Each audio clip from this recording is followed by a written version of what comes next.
If you have been on the internet for long enough, you should already know about the sacred rule of existence.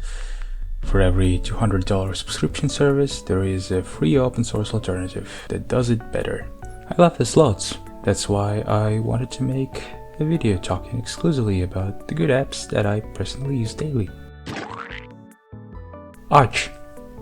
I use Arch, by the way. You may have heard about Arch Linux already, thanks to its reputation of an insanely hard to use operating system. This reputation, however, is outdated because Arch install exists and it will just do all the hard work for you. By itself, Arch is extremely lightweight, which means you get to choose what apps are gonna be on your PC, so there will be no unnecessary tracking or AI features that eat away your RAM despite you never wanting them there, unlike in Windows. Personally, that's very important for me. During the installation process, Arch install will also offer you to choose a window manager, and if you're easily scared by terminals and launch setups, I would recommend you try KDE Plasma environment. It's very simple and also really pretty, like Windows dreams to be this beautiful. Me though, I use a different environment. Try to guess which one it is. Really, if Arch scares you too much, you should still try switching to Linux. Maybe it'll take a day for you, but I promise it'll be worth it in the end. Just make sure to back up all your important files and check if you have all of your passwords written down somewhere, though you wouldn't want to lose a Minecraft account like I did.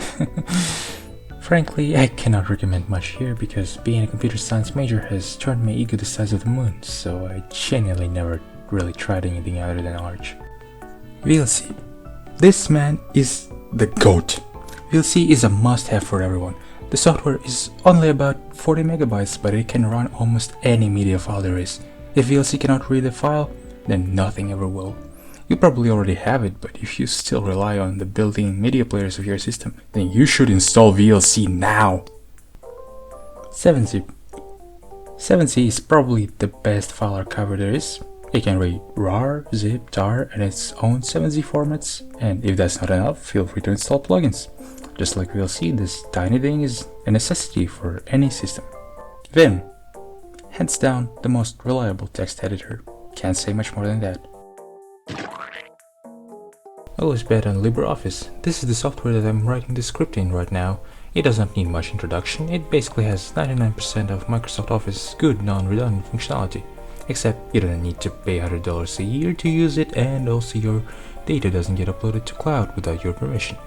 Which actually could be really icky if you're trying to make something creative or if you're dealing with sensitive information. LibreOffice originally started as a fork of OpenOffice after it was sadly bought and pretty much ruined by Apache. Now OpenOffice is not even being updated, but its clone in form of LibreOffice lives on. Entire government systems in France, Germany, Spain, and etc. switch to LibreOffice for security and comfort, so you can be sure that it's good. If you're still using Microsoft Office legitimately, don't wait any longer and don't waste any more money. Go ahead and switch to LibreOffice. Use GIMP or Krita. Either one of those is good, probably would be better to have both. Better than MS Paint, and maybe not as flexible as Photoshop, but importantly, completely free of any charges unlike both of those. If those two are enough for you, then don't worry, plugins got you covered. Blender does it best. It started in 1994 and became open source on October 13th, 2002, thanks to the community raising over 110,000 euros in just 7 weeks, enough to make Blender free forever. Blender is the go-to greatest tool when it comes to making 3D models and animations. Now I understand, it is scary to get flashbanged by all those menus when you start Blender for the first time. That is the only noticeable downside of Blender, is the fact that it can really do anything. So when you start learning Blender, you just must accept that you will never know every feature there is. Instead, you should just explore all the different abilities of the software as you go. You can use Audacity to record and edit sounds, songs, and speeches. Its design is very easy to understand and use, so I believe you will not have any problems getting used to this app. If you happen to struggle with anything, however, feel free to look for tutorials online, since there are plenty of those available. My personal favorite is Olive, or it's probably, I guess, Olive. The software's development is sadly on hiatus right now, but the old versions are still accessible. Another good option is Shortcut, which is also completely free with its source code published. I'm using it myself and it's not perfect of course, but good enough. You should also consider DaVinci Resolve. It's not open source but can still be accessed for free. It's basically all the Adobe products but better, and you don't have to pay for most features. Entire movies were edited using DaVinci Resolve, so it's definitely worth its hype. And of course, how could I forget, Blender can edit videos too, though it's a bit too confusing for me, so I can't really recommend. Avoid Chromium, that's all I can really say. Mozilla Firefox is a good open source non-Chromium browser, but you might want to know that it is heavily sponsored by Google. Another good option is Mulvad browser, but any other Firefox fork would be fine. The best browser right now is of course Tor browser, but most websites use security systems that can tell when you're using it and will block you. I think it'd be very great if we could convince the majority to use Tor at least daily just to see if its performance would suddenly improve. Lastly, I would like to say that you should prefer using DuckDuckGo as your personal search engine and only turn to Google, Bing or Yandex if you really want to find something like a certain image, video, sound or an article. You should totally try NeoCities and other web revival hostings. They are amazing for making your own website song and to see what other people do. Really, you should try it.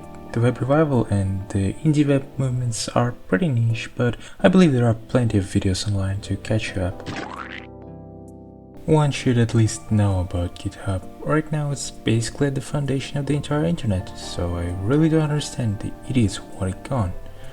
There's no need to be an active contributor, but I believe everyone should at least know about this place and how to use it. Other cool open source tools that I didn't mention are OBS, Godot, Spider, Visual Studio Code or VS Codium, OnlyOffice, Inkscape, OpenBoard or Excalibur, Internet Archive, Partially Blanket, Disk Warrior, or Foliate. Please tell me if I missed anything important, because I definitely did. Blue Sky. If I had to describe this app, I'd just say that it's a better Twitter. A lot of Blue Sky's components are actually open source, but as a social media service, they obviously have to keep some things hidden, such as their inner workings of their algorithm and some backend components of their infrastructure. Either way, it's still way better than modern Twitter, at least because it has a different algorithm that doesn't try to keep you in the app by intentionally rage baiting you with the dumbest political posts. As a result, the Blue Sky community is way more peaceful and has way less radical dummies of every camp, less people getting cancelled over nothing and less pointless arguments. It may get boring for some, but I think it's literally better.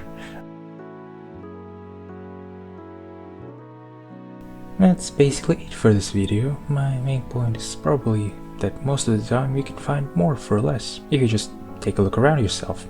It's genuinely funny to hear corporations complain about their revenue loss to piracy when most of these free apps can be straight up better than their expensive competition. At this point, something like Office isn't even worth pirating anymore. You can literally have more for free and with clear conscience and no viruses on your PC. Yet some people still pay for it somehow. Heck, some companies build their entire business models around selling dog water products with aggressive marketing. So I just wanted to try and spread some awareness about these cool alternatives in order to keep some of my fellow folks' money safe.